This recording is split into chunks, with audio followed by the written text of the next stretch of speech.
Welcome to நம்ம வீட்டு சமையல். இன்னைக்கு நம்ம சமையல்ல கல்யாண வீடுகள்ல வெண்டைக்காய் ஃப்ரை ரொம்பவே சூப்பரா பண்ணுவாங்க. அதே மாதிரி வீட்ல தேவையான இன்கிரிடியன்ஸோட தேவையான அளவுல எப்படி பண்றதுன்னு பார்க்கலாம். பேன்ல 5 டீஸ்பூன் அளவுக்கு எண்ணெய் சேர்த்துக்கோங்க. 1/4 கிலோ வெண்டைக்காய் எடுத்து இந்த மாதிரி சைஸ்ல கட் பண்ணி வச்சிருக்கேன்.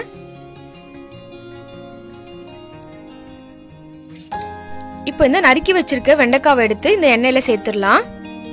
வெண்டைக்காயை நல்லா இந்த மாதிரி எண்ணெயில கொஞ்ச நேரம் வதக்கிட்டு எடுத்து அந்த கிரேவியில போட்டு சாப்பிட்டா ரொம்ப ரொம்ப சூப்பரா இருக்கும், கிறிஸ்பியா இருக்கும். இது நல்லா வந்து டார்க் கலர்ல ஆகணும், அந்த அளவுக்கு நல்லா இதை வதக்கிடலாம்.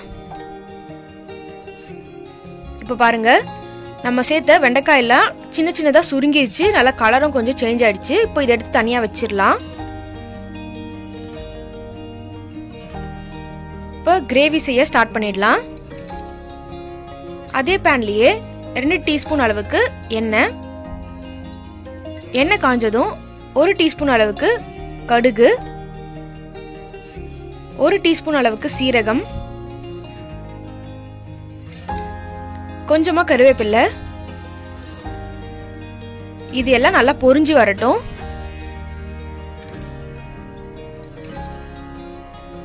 நல்லா பொரிஞ்சிச்சு. இப்போ ஒரு பெரிய சைஸ் வெங்காயத்தை சின்ன சின்னதா நறுக்கி இருக்கேன், அதை எடுத்து சேர்த்துடலாம். சேர்த்துட்டு நல்லா மிக்ஸ் பண்ணிக்கோங்க. இது நல்லா கோல்டன் பிரவுன் கலர்ல ஆகணும். இப்போ வெங்காயத்தோட கலர் நல்லா சேஞ்ச் ஆயிடுச்சு. இது கூடவே 1 டீஸ்பூன் அளவுக்கு இஞ்சி பூண்டு விழுது சேர்த்துடலாம். சேர்த்துட்டு நல்லா மிக்ஸ் பண்ணிக்கோங்க. அதுல இருக்க பச்சை வாசனை போற வரைக்கும் நல்லா ஒரு 2 நிமிஷம் அளவுக்கு மிக்ஸ் பண்ணிட்டு ஒரு தக்காளியை சின்ன சின்னதா நறுக்கி இருக்கேன், அதை சேர்த்துடலாம். இப்போ இது 3ல இருந்து 4 நிமிஷம் நல்லா குக் ஆகட்டும். பாருங்க, நம்ம சேர்த்த தக்காளி எல்லாம் நல்லா மசிஞ்சு கொலைய வெந்துருச்சு. 1/4 டீஸ்பூன் அளவுக்கு மஞ்சள் தூள், உப்பு தேவையான அளவு சேர்த்துக்கோங்க. 1 டீஸ்பூன் கரம் மசாலா, 1 டீஸ்பூன் தனியாத்தூள், 2 டீஸ்பூன் வீட்டில் அரைச்ச மிளகாத்தூள் சேர்க்கிறேன். உங்களுக்கு வேணான்னா காஷ்மீரி சில்லி பவுடர் கூட சேர்த்துக்கலாம். நல்லா மிக்ஸ் பண்ணிடுங்க.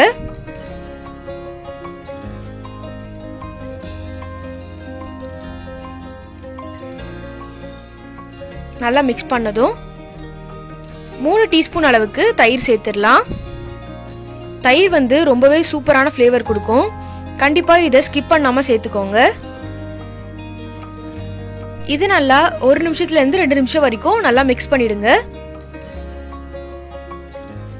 இப்போ நம்ம ஃப்ரை பண்ணி வச்சிருக்க வெண்டைக்காவை இதுல எடுத்து சேர்த்துடலாம். சேர்த்துட்டு நல்லா மிக்ஸ் பண்ணிடுங்க. இது ஒரு 2 நிமிஷம் க்ளோஸ் பண்ணிட்டு நல்லா குக் ஆகட்டும். 2 நிமிஷம் ஆயிடுச்சு. இப்ப பாருங்க, நம்ம சேர்த்த எண்ணெய்லாம் மேல நல்லா பிரிஞ்சு வந்திருக்கு பாருங்க.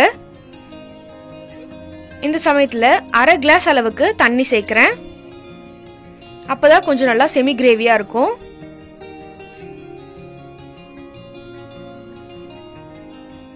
இதை 3ல இருந்து 4 நிமிஷம் ஹை ஃப்ளேம்ல வச்சு நல்லா கொதிக்க விடுங்க. நம்ம சேர்த்த எண்ணெய் வந்து நல்லா பிரிஞ்சு வரணும், அந்த அளவுக்கு நல்லா கொதிக்கணும். பாருங்க, நம்ம ஹை ஃப்ளேம்ல வச்சு பண்றதுனால கடகடன்னு மேல அப்படியே எண்ணெய் நல்லா பிரிஞ்சு வருது. அவ்வளவுதாங்க. லாஸ்டா கொஞ்சமா கொத்தமல்லி தூவிட்டு ஸ்டவ் ஆஃப் பண்ணிடுங்க.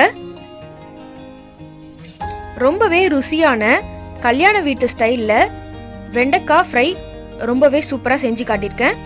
இந்த ரெசிபியை நீங்க கண்டிப்பா வீட்ல செஞ்சு பார்த்துட்டு எப்படி இருக்குன்றத மறக்காம கமெண்ட் பாக்ஸ்ல சொல்லுங்க. சேனலுக்கு மறக்காம சப்ஸ்கிரைப் பண்ணுங்க.